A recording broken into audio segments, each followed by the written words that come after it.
Hello students, welcome to AKSIS academy daily current affairs.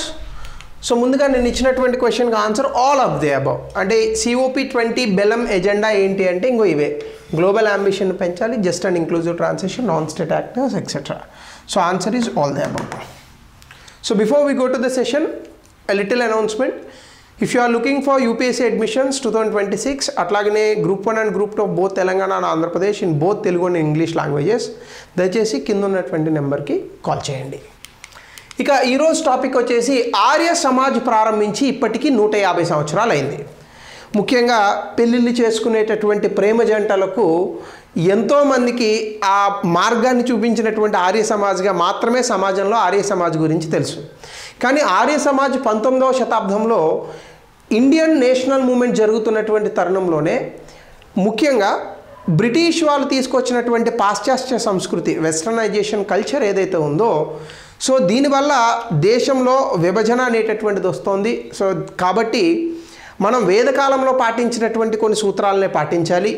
అలాగనే ఎక్కువ మంది దేవుళ్ళు దేవతల్ని పూజించడం అనేటటువంటిది, మూఢనమ్మకాలు, ఇట్లాంటి వాటికి వ్యతిరేకంగా ఒక రిఫార్మిస్ట్ మూమెంట్గా వచ్చింది. సాధారణంగా Indian movement struggle, Indian national స్ట్రగుల్లో రిఫార్మిస్ట్, రివైవలిస్ట్ రెండు మూమెంట్స్ ఉంటాయి. రిఫార్మిస్ట్ మూమెంట్ అంటే ఏంటంటే ఉన్నటువంటి దాన్ని సంస్కరించుకోవడం. రివైవలిస్ట్ అంటే ఏంటంటే పూర్తిగా వెనక్కి తిప్పడం. అంటే ఒక 4వ శతాబ్దంలో ఇలా బ్రతికాం కాబట్టి పూర్తిగా మనం అవే రూల్స్తో వెళ్దాం అనేటటువంటిది. అంటే కొంత కఠినంగా ఉంటుంది రివైవలిస్ట్. రిఫార్మిస్ట్ కొంత లెజిబుల్గా ఉంటుంది. సో దీనికి ఆర్య సమాజ్ని దయానంద సరస్వతి అనేటటువంటి వ్యక్తి స్థాపించారు. అంటే ముఖ్యంగా దీని పైకి తీసుకొచ్చినటువంటి వ్యక్తి. సో ముందుగా న్యూస్లో ఎందుకుంది అంటే prime minister international Arya Samaj Mahasammelan అని ఒకదాన్ని జరిపారు. సో 150వ foundation day, 200 birth anniversary of Maharshi Dayananda Saraswati. ఇది జ్ఞానజ్యోతి ఫెస్టివల్ సెలబ్రేషన్స్లో భాగంగా ఇది జరిపారు. So Dayananda Saraswati reformist spiritual లెగసీని కూడా ఆనర్ చేశారు. దీనికి సంబంధించి 150 గోల్డెన్ ఇయర్స్ ఆఫ్ సర్వీస్ అని చెప్పి ఆర్య సమాజ్ కాంట్రిబ్యూషన్స్. ఆర్య సమాజ్ కేవలము మతపరమైనటువంటి అంశాలు ఇవి కాదు, వ్యక్తి తాలూకా వ్యక్తిత్వ వికాసం గురించి ఎక్కువగా కూడా మాట్లాడింది. విద్య, సామాజికంగా సోషల్ రిఫార్మ్, నేషనలిజం, ఈ అంశాల గురించి చాలా ఎక్కువగా మాట్లాడింది. వేదిక్ ఫిలాసఫీస్, మన దేశంలోనే వచ్చినటువంటి అనేక ఐడియల్స్. ఎందుకంటే మనం వేదాలు అనేటటువంటి వాటిని కొంతమంది క్రిటిసైజ్ కూడా చేస్తారు, కానీ అందులో నేర్చుకునేటటువంటి అంశాలు చాలా ఎక్కువగా ఉన్నాయి. ఎందుకంటే వేదం అనేటటువంటిది ఒకటి మంత్రాలుగా మాత్రమే కొంతమంది చూసేటటువంటి వ్యక్తులు ఉన్నారు, కానీ అందులో ధనుర్విద్య లాంటి చాలా గొప్ప గొప్ప విద్యలను కూడా అందులో పెట్టబడ్డాయి. కాబట్టి Vedic philosophy it's a very great philosophy యాక్చువల్గా, మనం అది కొంచెం లోతుకి వెళ్తే. కానీ ఇప్పుడు సోషల్ మీడియా వచ్చినాక ఏమైపోయిందంటే వేదిక్ ఫిలాసఫీ గురించి ఎవరికీ తెలీదు, కానీ దాని గురించి ప్రతి వాళ్ళు చర్చ పెడుతుంటారు అనమాట. అదొక గొప్ప విషయం వల్ల. సో కాబట్టి దీనికి సంబంధించి ఫస్ట్ ఆర్య సమాజ్ గురించి చూద్దాం. ఆర్య సమాజ్ ఎప్పుడు వచ్చిందంటే 1875వ సంవత్సరంలో వచ్చింది. అంటే 19వ శతాబ్దం, ఏప్రిల్ 10వ తారీఖు. దీన్ని దయానంద సరస్వతి స్థాపించారు. దయానంద సరస్వతి వేదాల వల్ల చాలా డీప్గా ఇన్ఫ్లుయెన్స్ అయ్యాడు. అంటే కరెక్ట్గా చెప్పాలంటే ఈయన 19 సంవత్సరాల వయసులోనే వరల్డ్లీ లైఫ్ని వదిలిపెట్టి, ఈయన గుజరాత్లో జన్మించాడు. వరల్డ్లీ లైఫ్ని వదిలిపెట్టి కొంత స్పిరిచువల్ అంటే ఆధ్యాత్మిక జీవితంలో భాగంగా కదిలినటువంటి వ్యక్తి. సో అందులో భాగంగా వేదాలే మన తాలూకా జ్ఞానానికి మూలము, అక్కడి నుంచే మనం నిజాన్ని తెలుసుకోవచ్చు అనేటటువంటి అంశాన్ని ఆయన జీవితంలో గుర్తించారట. ఆర్య సమాజ్ ఏంటంటే హిందూ సొసైటీని వేదం కాలంలో, అంటే వేదాలు ఉన్నటువంటి కాలంలో ఏ రకమైనటువంటి సూత్రాలతో ఈ దేశం నడిచిందో దానికి మార్చాలి అనేటటువంటి ఒక అంశం. సో ముఖ్యంగా వేదిక్ పీరియడ్లో మనకి ఐడోల్ వర్షిప్ లేదు. అంటే ఈ యొక్క టెంపుల్స్లో, గుడిలో దేవతల్ని పూజించడం, ముఖ్యంగా బొమ్మలుగా చేసి ఈ ఐడోల్ వర్షిప్ అనేటటువంటిది లేదు, రైట్? సో ఈ ఐడోల్ వర్షిప్, రిచువల్స్, కొన్ని మూఢనమ్మకాలు ఇవేవి లేవు. యాక్చువల్గా ఈ మధ్యకాలంలో అవి బాగా పెరిగిపోయాయి. ఇంత ఆధునిక సమాజంలో కూడా మూఢనమ్మకాలు పెరిగిపోవడం వల్లనే మనకి చాలా రకాలైనటువంటి ప్రాబ్లమ్స్ వస్తున్నాయి. నిన్న ఒక టెంపుల్లో తొక్కిసలాట జరిగింది. ఆ టెంపుల్కి 25,000 మంది వస్తారని అసలు అంచనా కూడా లేదు. ఆంధ్రప్రదేశ్లో జరిగింది ఇది. సో ఎందుకు వెళ్ళారు అంటే, ఒకటి ఉచిత సౌకర్యాలు ఉన్నాయి, రెండవది ఒక రకమైనటువంటి మూఢనమ్మకాలు. అంటే దేవుణ్ణి పూజించడం నేను తప్పనను, మూఢనమ్మకాలతో పూజించడం తప్పు. Don't bring God to kitchen level అన్నాడు స్వామి వివేకానంద. కానీ మనందరం ఏం చేస్తాము, మేము సోమవారం తినం, ఆదివారం తినచ్చు, మంగళవారం మేము తినం, శనివారం మేము నాన్ వెజ్ ముట్టం. సో దీన్ని స్వామి వివేకానందుడు దేవుణ్ణి వంటగది వరకు తీసుకొచ్చేటటువంటి ప్రయత్నం చేయకండి, దేవుడి దగ్గర ఆ దేవుడికి కేటాయించినటువంటి ఆ గుడిలోనో ఇంకొక చోట ఉంచండి పవిత్రంగా అని చెప్పారు.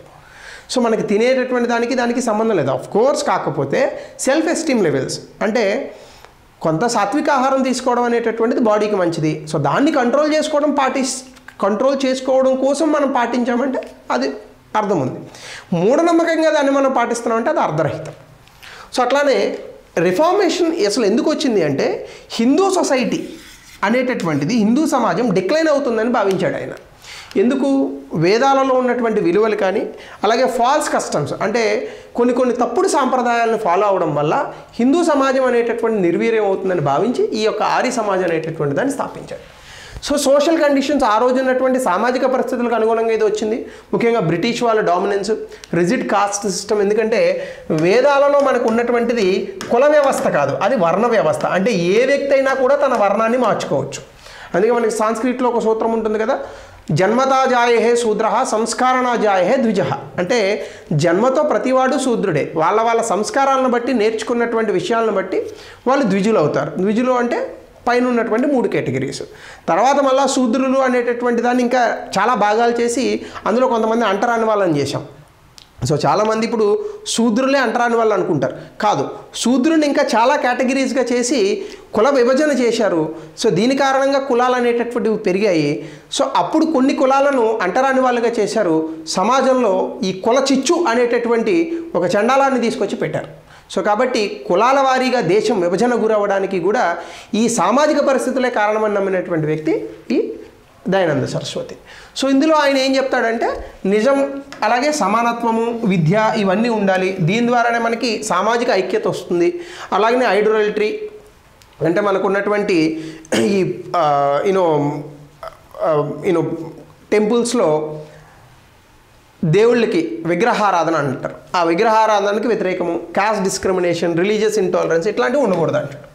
అంటే ఏ రిలీజియన్ అయినా కలిసి బతకాలి, అదే ఆయన చెప్పేటటువంటిది.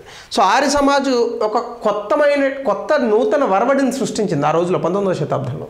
అంటే సోషల్ అండ్ రిలీజియస్ రిఫార్మ్స్, దేశవ్యాప్తంగా సామాజికంగా మతపరంగా కూడా చాలా సంస్కరణలు వచ్చాయి ఆర్య సమాజ్ కారణంగా. సో దీని ఇంపాక్ట్ అనేటటువంటిది ఆల్మోస్ట్ దేశమంతటా పడింది. ఈవెన్ రనేజా కూడా వచ్చింది. అంటే విచ్ మీన్స్ భారతదేశంలో మూఢనమ్మకాలను ప్రశ్నించేటటువంటి పరిస్థితి వచ్చింది.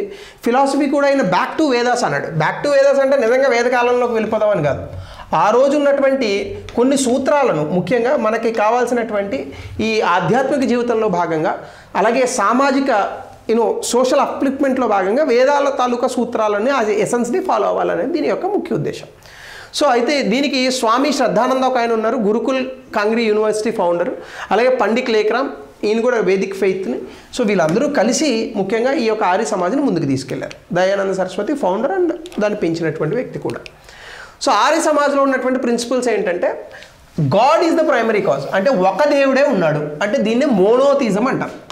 మోనోథిజం అంటే ఒక దేవుడేనే పూజించాలి. భారతదేశంలో అనేక రకాలుగా ఇప్పుడు ఉన్నటువంటి 33 కోట్ల దేవతల్ని పూజించకూడదు. ఇది ఆయన చెప్పినటువంటి అంశం. విగ్రహారాధనకి ఈయన వ్యతిరేకం. 2, నేచర్ ఆఫ్ గాడ్ అంటే దేవుడి యొక్క ఈ నేచర్ స్వభావం ఎట్లా ఉంటుందంటే God existence intelligent, blissful, formless, omniscient, just, merciful, eternal. అంటే ఈయన పరమాత్మ. మన భాషలో అయితే తెలుగులో కనుక మనం మాట్లాడుకుంటే పరమాత్మ అంటే రూపం లేనివాడు, కాలానికి అతీతుడు, పుట్టుక చావు లేనివాడు, కరుణామయుడు, ఇట్లాంటి కొన్ని పదాలు ఉంటాయి. సో వాటిల్ని మాత్రమే మనం దేవుడిగా స్వీకరించాలనేటటువంటిది ఆయన యొక్క ఉద్దేశం. అందుకే మనకి శ్రీకృష్ణుడు కూడా భగవద్గీత చెప్పినప్పుడు పరమాత్మ అవతారంతో భగవద్గీత చెప్పాడు. సో కాబట్టి ఆ రకంగా నేచర్ ఆఫ్ ద గాడ్ని చూస్తారు. అలాగే మన జ్ఞానానికి మూలము వేదాలు అని చెప్తాడు ఆయన. సో వేదాలలో ఉన్నటువంటిదే నిజము, వేదాలు చెప్పినటువంటిదే జ్ఞానము. ఇది మరొక అంశం. అలాగే ట్రూత్ అండ్ రైచియస్నెస్ అంటే మనం ధర్మ మార్గాన్ని ఫాలో అవ్వాలి. అది ఉండాలి అంటే ఖచ్చితంగా మనం ఏం ఫాలో అవ్వాలి? నిజాలే చెప్పాలి. సో కాబట్టి ఇది మనకు ఉండాల్సినటువంటి నైతిక విలువలు. అలాగే యాక్షన్స్ గైడెడ్ బై ధర్మ. ధర్మ అనేటటువంటి పదానికి ఇంగ్లీష్ పదం లేదు. ధర్మ అంటే ధర్మ అంతే. రైచియస్నెస్ డ్యూటీ అని అంటారు. అంటే ప్రతిదాన్ని కూడా తప్పొప్పుల్ని బేరీజు వేసుకొని తప్పు చేయకుండా కేవలం నిజాలు మాట్లాడుతూ రైట్ మాత్రమే చేస్తూ మనం ఫాలో అవ్వాలి. అలాగే సర్వీస్ టు హ్యుమానిటీ అంటే మానవత్వం అనేటటువంటిది ఏదైతే ఉందో దీన్ని పూర్తి స్థాయిలో మనం ఆచరణలో పెట్టాలి. అంటే ఇబ్బందుల్లో ఉన్నటువంటి వ్యక్తులకి మనం సహాయం చేయాలి, సామాజికంగా మనము కొంత సోషల్ వెల్ఫేర్ అనేటటువంటి సంక్షేమం అనేటటువంటిది కూడా చేయాలి. అలాగే లవ్, రైచియస్నెస్ అండ్ జస్టిస్ అంటే సమాజంలో ఏముండాలి, ముందు హ్యూమన్ ఇంటరాక్షన్స్, మనిషికి మనిషికి మధ్య ప్రేమ ఉండాలి, ధర్మం ఉండాలి, న్యాయం ఉండాలి. దీని కారణంగానే మనం ఒక హార్మోనియస్ సొసైటీని సృష్టించగలుగుతాం. అలాగే సెల్ఫ్లెస్నెస్, మనం ఎప్పుడు కూడా సమాజంలో మన కోసం కాకుండా సమాజం కోసం కష్టపడాలి. మహాభారతంలో ఒక ఇది ఉంటుంది లైన్ ఏంటంటే, ఏ వ్యక్తి అయితే సమాజం కోసం ఎక్కువ కష్టపడతాడో దానివల్ల సమాజానికి జరిగే ప్రయోజనం కన్నా ఆ వ్యక్తికి జరిగే ప్రయోజనం ఎక్కువ. ఏ వ్యక్తి అయితే సమాజం కోసం కాకుండా తన స్వలాభం కోసం ఎక్కువ కష్టపడతాడో తనకి వచ్చేటటువంటి సమాజానికి వచ్చే నష్టం కన్నా తనకు వచ్చే నష్టం ఎక్కువ అంటది మహాభారతం. కాబట్టి సెల్ఫ్లెస్నెస్ అండ్ ఆల్ట్రూయిజం అంటే వేరొక సమాజంలో ఉన్నటువంటి వ్యక్తులకి సహాయం చేయడం. అలాగే ఎడ్యుకేషన్ అండ్ నాలెడ్జ్, ప్రతి వ్యక్తి కూడా ఖచ్చితంగా విద్య అనేటటువంటిది నేర్చుకోవాలి. వేదిక అండ్ మోరల్ ఎడ్యుకేషన్, వేదాల్లో భాగంగా నైతిక విలువల్లో భాగంగా ఎడ్యుకేషన్ అనేటటువంటి దాన్ని స్కూల్స్ ద్వారా ఇవ్వాలి. అందుకే వీళ్ళు చాలా స్కూల్స్ అవి కూడా పెట్టారనమాట. సో ఇందులోనే భాగంగా social order and personal life, దీని కారణంగానే మనకి సమాజంలో ఒక పద్ధతి వస్తుంది. అలాగనే పర్సనల్గా అంటే ఇండివిజువల్గా కూడా మనకి కొంతలో కొంత ఫ్రీడమ్ అనేటటువంటిది కూడా వీటి వల్లనే వస్తుంది. సో ఆర్య సమాజ్ కొంత స్ప్లిట్ వచ్చింది ఏంటంటే ఏ రకమైన ఎడ్యుకేషన్ ఇవ్వాలి. కొంతమంది వేదాల్లో ఎడ్యుకేషన్ ఇవ్వాలంటే కొంతమంది వెస్ట్రన్ ఎడ్యుకేషన్ ఇవ్వాలన్నారు. ఇందులో మళ్ళీ విడిపోయారు. దాంతోపాటు నాన్ వెజ్ తినాలా వద్దా, ఒక వర్గం తినాలని ఒక వర్గం తినకూడదని. సో ఇందులో లాలా హన్స్రాజ్ ఈయన గురుకుల్ సిస్టమ్ని సపోర్ట్ చేశాడు. లాలా లజపత్ రాయ్ డిఏవి ఇన్స్టిట్యూషన్స్, ఇప్పుడు ఉన్నటువంటి English based modern education DAV public school అంటాం, వాటిని లాలా లజపత్ రాయ్ లాంటి వాళ్ళు ప్రమోట్ చేశారు. ఇలా రెండు భాగాలుగా అది విడిపోయింది.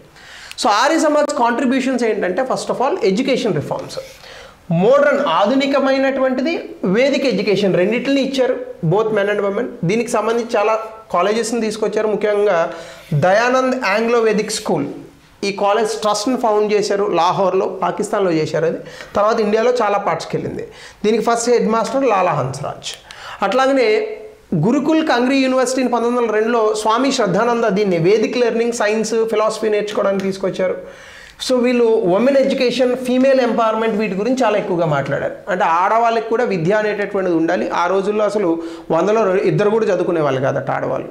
సో ఆ ఉమెన్ ఎంపవర్మెంట్ను కూడా ఇవ్వాలని తీసుకొచ్చారు. దాంతోపాటుగా రిలీజియస్ రిఫార్మ్స్లో విగ్రహారాధన వ్యతిరేకించింది, రిచువల్స్ వద్దని చెప్పింది, అలాగే మూఢనమ్మకాలు వద్దని చెప్పింది, వేదాలలో ఉన్నటువంటి ప్రిన్సిపల్స్ని ఫాలో అవ్వాలండి. అట్లాగనే పురాణాలు ఏవైతే వచ్చాయో ఇవన్నీ వద్దని చెప్పారు. మోనోథిజం అనేటటువంటి దాన్ని ఎక్కువ తీసుకున్నారు, అంటే ఒక్క దేవుణ్ణే పూజించాలి. శుద్ధి మూమెంట్ని తీసుకొచ్చారు. అంటే ఆ రోజులో బ్రిటిష్ వాళ్ళు క్రిస్టియన్ మతంలోకి మిషనరీస్ ద్వారా వ్యక్తుల్ని కన్వర్ట్ చేసేవాళ్ళు. అలా మారినటువంటి వ్యక్తుల్ని రీకన్వర్ట్ బ్యాక్ టు హిందూయిజం చేయడానికి శుద్ధి మూమెంట్ని కూడా తీసుకొచ్చారు. Motto go back to Vedas, ఇది చాలా ప్రాచుర్యం పొందినటువంటి ఒక స్లోగన్ అనమాట.